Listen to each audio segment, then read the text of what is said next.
This is Vegas Pro version 16, and here's a stabilization related problem. This clip was stabilized, and as you can see, the right side of the image is more shaky than the center. Okay, so let's see how to fix that problem. So right click that stabilized clip, go to Media FX, and on this window go to Video Stabilization, and currently is using the basic preset. So select the next one, which is Professional, and at motion compensation use, let's say, only translation, because it was on rotation and scale also.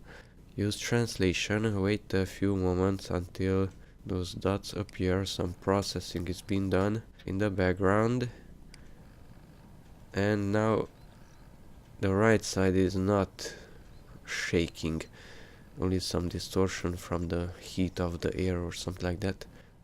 Okay, let's wait a little bit. Now it's playing better.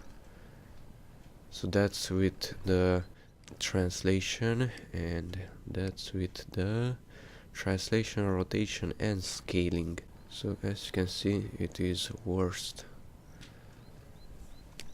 So let's put it back. Translation.